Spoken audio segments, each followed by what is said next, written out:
مساء الفل على كل متابعين يوميات عايزه تنام. طبعا انا بقالي فتره يا جماعه بعمل لكم فيديوهات عن البدايل للمقاطعه.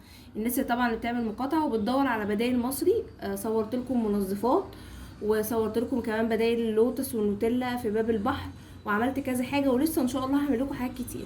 النهارده بقى هنتكلم يا جماعه عن النسكافيه. الناس اللي مدمنه النسكافيه زيي والكابتشينو والحاجات دي، واللي عماله تدور على بتكتب على كل البيجات ايه البدايل.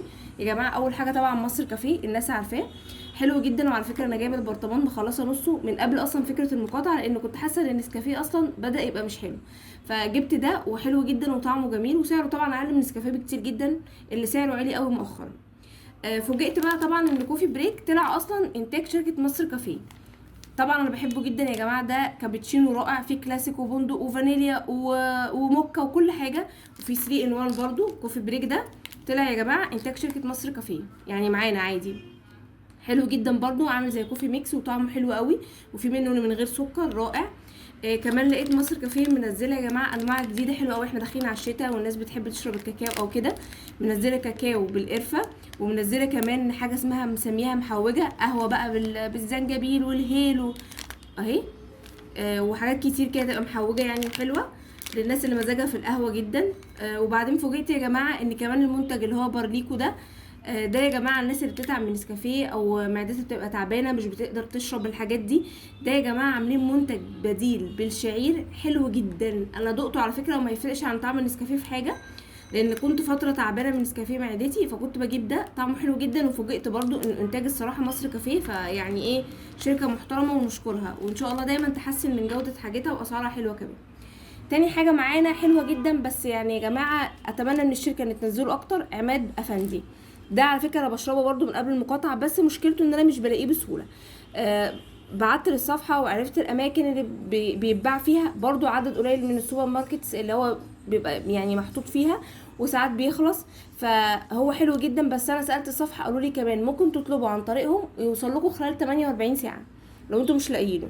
طبعا عندهم برضو 3 ان 1 عادي، وعندهم كابتشينو بالبندق والفانيليا وموكا وكله، وكمان عندهم القهوه حلوه جدا يا جماعه، قهوه بالكراميل وقهوه تركيه حلوه قوي.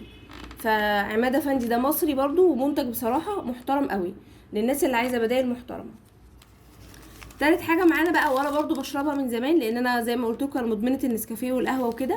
برافا دي انتاج شركه دريم، وهي طبعا معانا شركه مصريه.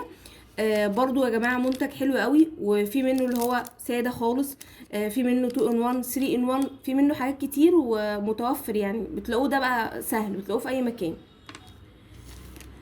كمان معانا بقى يوني كافيه، ده يا جماعه ده اصلا انتاج شركه دماس، دي شركه سوريه، فطبعا هنعتبرها مصريه برضو لان السوريين اخواتنا. دي برضو بلاقيها بقى في المحلات السوري اللي هي بتاعه المكسرات والحلويات وكده، دايما بيبقى عندهم ركن في يوني كافيه ده، بصراحه حلو جدا. في منه اهو اللي هو الساده خالص، وفي منه برضو 3 ان 1. في كمان حاجه اسمها روتس، جربتها قبل كده حلو. ده يا جماعه بتاع شركه ترند فارما، دي شركه برضو مصريه 100%، وهي دي اللي بتعمل روتس اللي هي علب اليانسون والنعناع وكده، فعامله برضو ايه 3 ان 1 حلو قوي. في اي بي ده بقى في اللي هو زي الكوفي ميكس، وفي اللي هو العادي النسكافيه.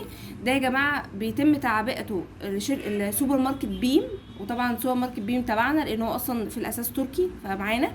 واصلا اللي عامل في اي بي ده بن العروبه، يعني هو اللي بيعبيه وبيديه يبيعه في بيم، فطبعا ده هتلاقوه في بيم بس حلو جدا برضو، وبن العروبه مصري 100% ومنتج محترم.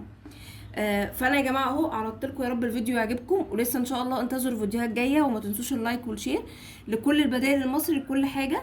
واي حد عايز حاجه اعمل عليها فيديو يقول لي في التعليقات، ويا رب الفيديو